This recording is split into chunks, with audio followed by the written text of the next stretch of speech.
Hello बच्चों, let's read the question. The question is a small body A starts sliding down from the top of a wedge whose base is equal to L equals to 2.10 meter.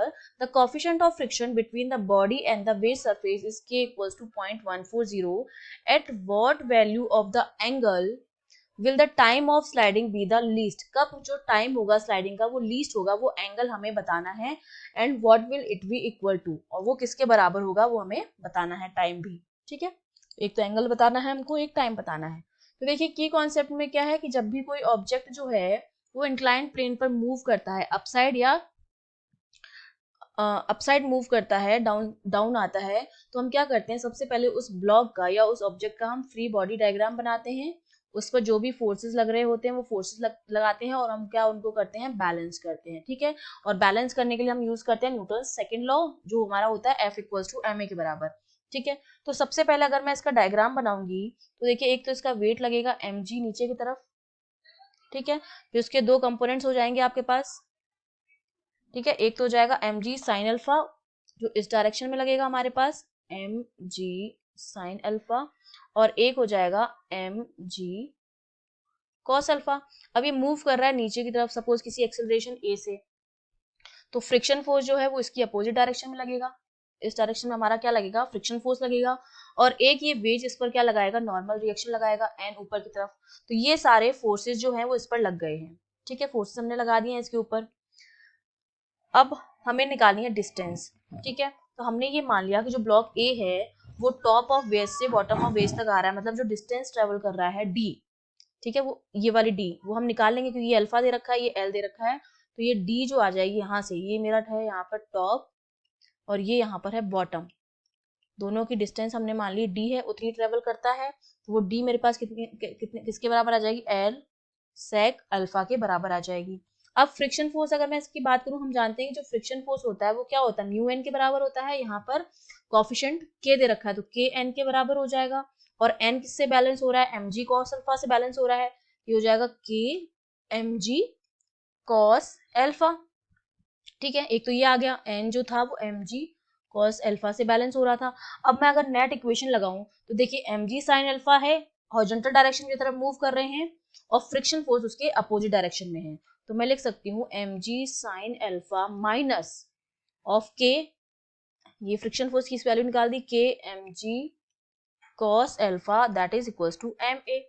ठीक है, तो यहाँ से m तो cancel हो जाएगा, ये मेरे पास a की वैल्यू जो आ जाएगी वो क्या हो जाएगी, g साइन अल्फा माइनस के जी कॉस अल्फा. आप चाहें तो g को भी कॉमन ले सकते हैं. तो ये मेरे पास एक्सेलरेशन आ गया है. अब जो हमारे पास काइनेमेटिक इक्वेशन ऑफ मोशन है उससे मैं जानती हूँ कि जो s होता है मेरा वो होता है ut plus half at square के बराबर. तो यहाँ पर s जो मेरा डिस्टेंस है वो हमने कितनी निकाली, l सेक अल्फा के बराबर निकाली है. u जो मेरा इनिशियल वेलोसिटी है, यहाँ पर टॉप पर वो जीरो होगी, यहाँ से स्लाइड करना स्टार्ट किया तो ये पूरा टर्म जीरो हो जाएगा, plus half A T square.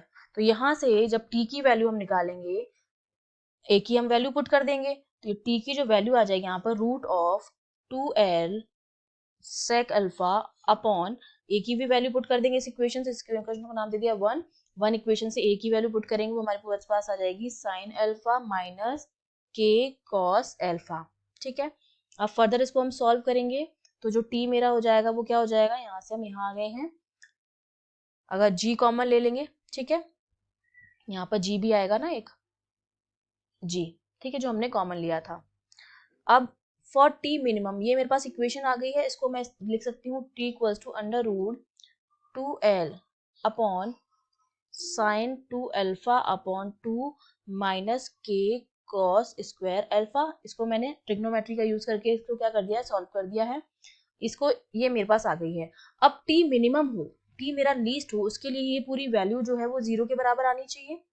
जो वैल्यू मेरे पास आ रही है t मिनिमम के लिए, ये जो मेरे पास है d sine 2 alpha upon 2 minus k cos square alpha upon D alpha, इसकी वैल्यू जो है जीरो के बराबर आनी चाहिए.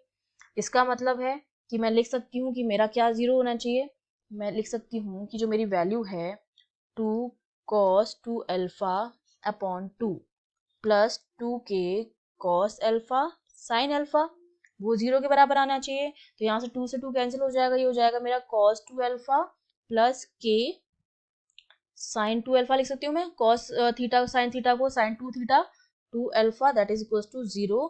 तो यहाँ से ये मेरा बन जाएगा tan 2 अल्फा जो मेरा बराबर आ जाएगा -1/k। तो यहाँ से अल्फा की जो वैल्यू आ जाएगी वो आ जाएगी 49 डिग्री। ये तो हो गया लीस्ट टाइम के लिए एंगल की वैल्यू। और अब मुझे क्या निकालना है, मुझे टाइम भी निकालना है। तो मैं अल्फा की वैल्यू और के की वैल्यू इक्वेशन जो 2 हमने निकाली थी, ये वाली जो टी की हमने इक्वेशन निकाली थी, टी मेरा कितना होना चाहिए, ये वाला, इसको हम इक्वेशन नंबर 2 नाम दे देते हैं। इस इक्वेशन में मैं अल्फा की वैल्यू पुट कर देती हूँ। तो मेरा जो टी आ जाएगा फ्रॉम इक्वेशन 2, उस 2 में मैं अल्फा के, क्योंकि के भी मुझे दे रखा है कितना है 0.140 है, अल्फा मैंने निकाल लिया है 49 डिग्री है, और एल हम पता है हमें वो कितना है 2.10 मीटर है। इन सब की वैल्यूज हम रखेंगे तो टी जो मेरा आ जाता है वो मेरे पास आ जाएगा, टी हो जाएगा 2 इंटू 2.10 साइन 2 साइन 2 अल्फा है, अल्फा की वैल्यू है 49 डिग्री, ठीक है। तो ये मेरे पास हो जाएगा अपॉन 2 माइनस के की वैल्यू कितनी है 0.140 और स्क्वायर अल्फा है, तो कॉस स्क्वायर 49 डिग्री। ये सारी वैल्यूज पुट कर देंगे। तो टी को जब हम सॉल्व करेंगे तो टी मिनिमम जो मेरा आ जाता है वो आ जाता है 1 सेकेंड के बराबर। ये मेरा जो है वो टी मिनिमम आ जाता है। I hope you understood well. All the best.